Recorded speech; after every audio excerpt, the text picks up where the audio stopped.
Vamos falar agora a respeito do transporte coletivo. A CPI do transporte coletivo na cidade de Teresina tomou depoimentos, fez já algumas diligências, documentos foram recolhidos. Ontem, a representante do Sindicato das Empresas de Transportes Urbanos de Teresina deu até uma entrevista à Cidade Verde, falando a respeito das dificuldades do sistema e da necessidade de se reestudar todo o sistema do transporte coletivo. E admitiu que apenas 30% dos ônibus que normalmente circulam estão podendo circular atualmente por conta do custo operacional. Nós estamos recebendo aqui no estúdio o presidente da comissão, o vereador Edilberto Borges. Vereador, obrigado por comparecer aqui ao Jornal do Piauí e aceitar aqui o nosso convite. Que passo é que a CPI deve dar nesses próximos dias, que é tão importante para garantir a conclusão das investigações? Boa tarde, Joelson. Boa tarde, Lígia. Rivaldo, a todos que estão nos acompanhando. Nós, no recesso, tirei aí um dia de folga, mas não paramos durante o recesso para que a gente possa avançar. Tivemos as oitivas, tivemos o recolhimento de muitas informações, mais de 110 requerimentos, ofícios, com pedido de informações do poder público, das empresas, das entidades, para que a gente possa estar agora confrontando. Eu, particularmente, estou debruçado esses últimos dias em analisar a movimentação bancária e também fiscal e a documentação das empresas para que a gente possa estar confrontando com o que foi dito.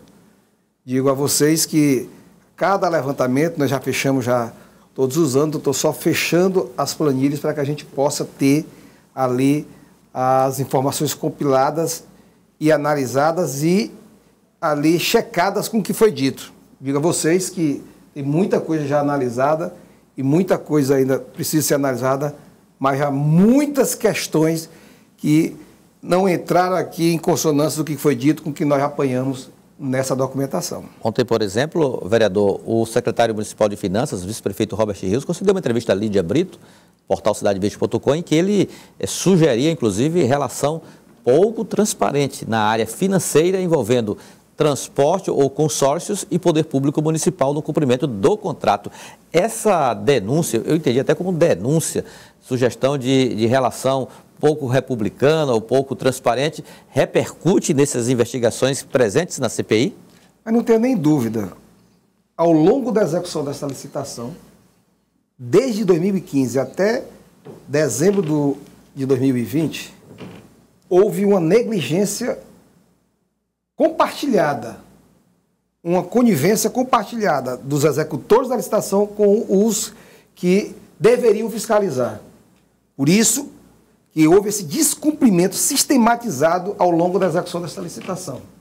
Ao ponto de termos aqui em números e aqui em dados, que aí não tem como contestar, informações dadas pelo próprio CETUD, de lançamentos aqui de cheques de 2, 3 vezes esse mesmo cheque da mesma empresa, do mesmo banco, em créditos subsequentes, ao ponto dessa 5 anos de licitação, 4 acordos judiciais, dos próprios acordos judiciais terem sido negligenciados. Por quê, Elivaldo? O acordo X dizia, se pagará as parcelas de acordo com a execução de tais pontos. Se pagou todo aquele acordo e não houve o cumprimento de nenhum dos pontos por parte do CETUD. De novo, o segundo acordo, do mesmo jeito, continuou sistematicamente fazendo acordo extrajudicial, pagando e negligenciando a execução do contrato. Então, nós temos ao longo dessas investigações trazido à luz muitas informações que iremos, e eu já estou preparando o meu relatório. Qualquer membro dos 5 membros titulares da CPI pode preparar o seu relatório. Mas qual que vai valer? Vai valer o que nós, ao final, vamos estar votando, e o relator, que é o vereador Enzo, pode condensar todos esses relatórios. Então vocês estão discordando? Não, qualquer membro pode fazer. Por exemplo, eu estou fazendo meus apanhados, eu estou constituindo um relatório. Ao final, vou discutir com o relator. Se os outros membros tiverem, também vamos discutir juntos. E vamos afunilar para um relatório ser aprovado na comissão. Tem uma alternativa aí do... Caso tenha divergência, se tiver divergência de 2 relatórios, por exemplo, não tivemos consenso nos 2 relatórios, pode-se pedir para que o plenário da Câmara dê a palavra final. Isso pode. Aquele dos vereadores do PSDB vai ser considerado? Como? Aquele relatório dos vereadores Edson Mello, Paulo Lopes, que apresentaram lá atrás, com o parecer e a posição de alguns ex-membros da Extrans, técnicos. Na realidade, não é um relatório. Aquilo ali foi um pedido de clemência e uma delação premiada por conta dele. Uma delação, porque eles disseram, eles levantaram o problema, levantaram as soluções e nunca fizeram isso antes. Por quê? Então, na realidade, uma delação de uma culpabilidade que eles mesmos reconheciam. Agora, nós vamos perder tempo com esse tipo de coisa. O vereador Edson Mello é vereador por vários mandatos, poderia ter feito isso, o próprio PSDB abdicou, foi do direito de estar na CPI e depois ficou resmungando pelos quatro cantos, dizendo um monte de besteira. Nós não vamos perder tempo com besteira, nós estamos aqui para trabalhar uma solução para o transporte público, que esse sim, o povo é que está pagando preço caríssimo num transporte ruim e negligente. Agora, deputado, vereador, de acordo com essas informações que a CPI vem colhendo aí ao longo do tempo, e até mesmo ontem, a conversa que eu tive com o vice-prefeito Robert Rios, ele fala aí da possibilidade de indiciamentos. O senhor, como presidente, acredita que no final a CPI possa resultar nisso? A partir do momento que um gestor não cobra a execução de uma licitação bilionária que é do transporte público, ele está incorrendo em risco, sim, de improbidade, de prevaricação e outros crimes mais. O que nós temos apanhado ao longo dessas investigações, eu não vou aqui fazer meu juízo final para a gente não antecipar os fatos. Mas uma coisa eu digo, doa a quem doer, nós iremos chegar às últimas consequências para resolver o problema do transporte público. Isso aí eu posso lhe assegurar que nós não vamos aqui titubear em dar o devido e a devida punição, caso no final a gente apure, e tem muitos elementos para isso, as responsabilidades, seja de quem for. Porque a partir do momento em que, por exemplo, uma empresa diz que vai fazer um determinado cumprimento de um acordo e ela não cumpre, ela está tendo enriquecimento ilícito, ganha dinheiro sabendo que não está fazendo aquela ação. A partir do momento que o gestor não cumpre o seu papel, ele está negligenciando, correndo risco de improbidade e de prevaricação. E isso está sendo apurado. Da parte dos empresários, houve até divulgação de uma carta aberta, onde eles falaram sobre vários aspectos, mas citaram alguns que eles querem que seja levado em consideração. Primeiro, pandemia, ninguém esperava que acontecesse, redução no número de passageiros, o valor da tarifa, que está defasado, segundo eles falam, e o excesso de gratuidades. E aí há um pedido de reestudo do sistema. Eles têm razão nesse ponto? De fato, a tarifa é defasada, de fato, houve queda no sistema de passageiros. Eles não seriam também vítimas, em alguma parte, nesse processo de degradação do sistema de transporte coletivo? Interessante que, por exemplo, teve van em 2019 que faturou 1 milhão no mês. 700 mil em outro, enfim. O interessante é que essa bilhetagem... A bilhetagem ela é controlada pelo CETUT e as vans recebem e descarregam aqueles bilhetes eletrônicos que não passam no sistema. Estou só dizendo aqui um ponto. Interessante que a licitação está sendo executada desde 2015 e se alega sempre recursos. Em 3 anos foi pago do dinheiro do povo de Teresina 66 milhões para o sistema. Por que eles não levantam isso? O que foi que eles melhoraram na frota? Zero!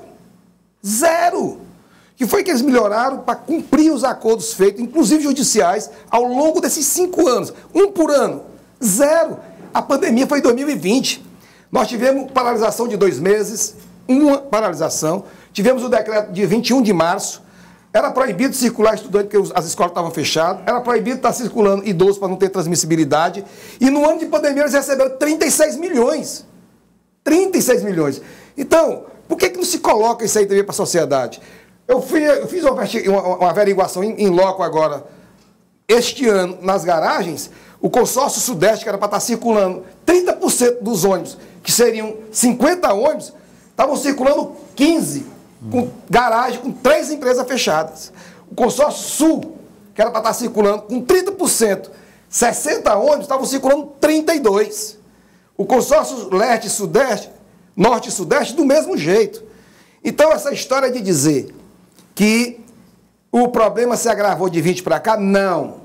O problema do transporte público vem esta negligência desde 2015, com o agravamento da pandemia, mas nós tivemos um ano de paralisia. Mas mesmo assim não deixaram de receber dinheiro. E agora nós estamos em plena retomada da economia, se Deus quiser, com a vacinação, e temos o sistema piorado, humilhando.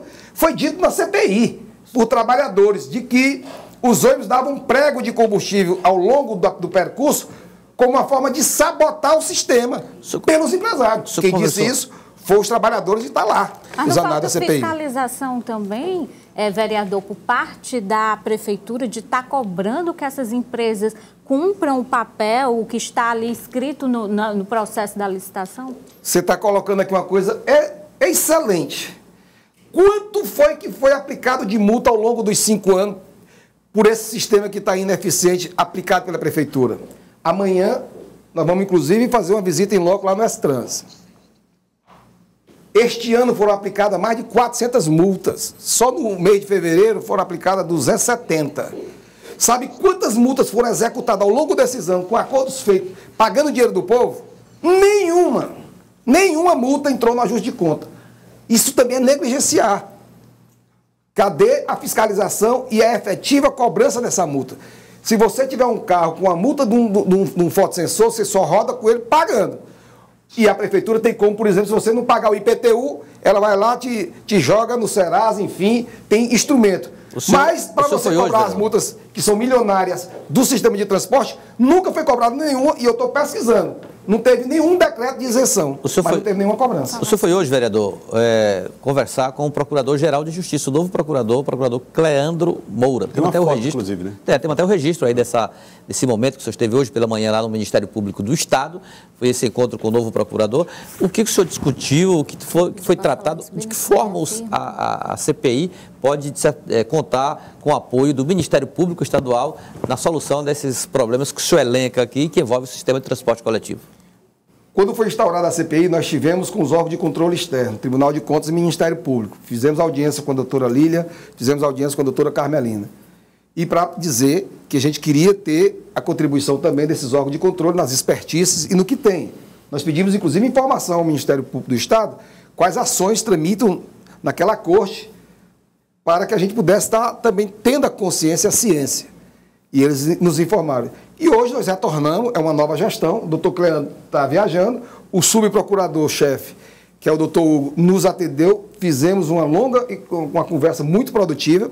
O Ministério Público, mais uma vez, se coloca como sendo um parceiro para que a gente possa cada vez mais melhorar os serviços públicos como um todo, e o Ministério Público se colocou mais uma vez nesta parceria, e eu dizia para eles que nós estamos entrando na fase de elaboração do relatório final da CPI. E óbvio que, assim como fomos no início conversar com o Ministério Público, faremos na entrega desse relatório, como no relatório, com certeza, se tiver alguma questão criminal necessária lá no final desse relatório, o Ministério Público vai ser acionado, e recebi do subprocurador-chefe, doutor Hugo, uma grande motivação de dizer que o Ministério Público conhece a CPI, acompanha a CPI e tem todo o interesse de estar dando o subsídio necessário para que a CPI chegue a um denominador de resolver o problema do transporte público. Agora, vereador Joel Celivaldo, o prefeito doutor Pessoa está acompanhando aqui a entrevista, vereador, e ele mandou aqui uma mensagem. Me permita aqui, Joelson, reafirmo o que diz o vereador Dudu, após o relatório da CPI, o transporte coletivo terá outro rumo em nossa capital. Soluções estão sendo buscadas pela equipe da prefeitura através da S-Trans. Vamos apurar ponto a ponto os desmandos ocorridos e, ao final, tomar a decisão favorável ao povo. Aí, vereador Dudu, eu pergunto para o senhor, diante, né, de tudo isso que está sendo apurado, se a CPI vê a necessidade de convocação de outros depoimentos e essa possibilidade de prorrogação dos trabalhos. Em relação à prorrogação dos trabalhos, zero. Nós vamos usar o tempo, nem o tempo necessário dos 120 dias. Estamos acelerando, por isso que eu fiz questão de me debruçar nesse período agora de recesso. Estou trabalhando muito na análise dos números. E a equipe técnica da CPI está trabalhando também. Agora, reafirmo aqui o que disse o prefeito. Não adianta jogar dinheiro no sistema. Está correto, prefeito? Porque se jogou, ao longo dos anos, mais de 200 milhões nesse sistema, ao longo dos 3 anos, 66 milhões e não resolveu. Ou a gente vai para resolver definitivamente, ou vai fazer uma cortina de fumaça, fazer de conta que está resolvendo e não vai resolver. Se for só jogar dinheiro, como outros empresários disseram na CPI, Joelson. Disseram na CPI que só dinheiro não ia resolver. Teve empresário que disse que o que atrapalhou o transporte público foi a licitação. Pera lá. Teve empresário que dizia lá na CPI, não, eu não sei quanto é que a prefeitura me deve. Não, eu não sei como é que calcula esse rateio, porque é complexo. Teve empresário que disse, olha, nós delegamos o poder do CIT, que é o Sistema Integrado de Transporte Público, para o CETUT, para que ele gerencie tudo isso. Como é que um sindicato vai gerenciar algo que ele não assinou o documento da licitação? Quem tem que representar os consórcios é o CIT. Esse delegou numa reunião por uma ata. Isso, na minha opinião, já tem o meu parecer da minha advogada, que é contrário, e eu estou aguardando, inclusive, o da PGM. Então, são várias irregularidades que compõem toda essa execução. Mas eu volto a dizer e afirmar, nós vamos apresentar a solução, doa quem doer, o povo pode esperar. Da comissão, eu percebo que não há assim O Joelson até abordou esse tema agora há pouco. São 5 membros. É possível estabelecer consenso para essas decisões tão duras que o senhor admite tomar? Decisões duras para um problema duro e que perdura. Óbvio que nós somos um colegiado, são 5 vereadores, e por isso que tem a democracia. Se não tiver consenso, vai para o voto. Se não tiver o consenso no voto na comissão, tem o plenário da Câmara que é soberano. Assim como eu não tenho medo de debate e embate em nenhuma esfera, não terei medo de debate e embate de a gente discutir uma solução, mas a verdadeira saída para o transporte público. Quero agradecer, vereador. Muito obrigado pela participação aqui no Jornal do Piauí de hoje, presidente da Comissão Parlamentar de Inquérito, que trata do transporte coletivo em Teresina. Muito obrigado.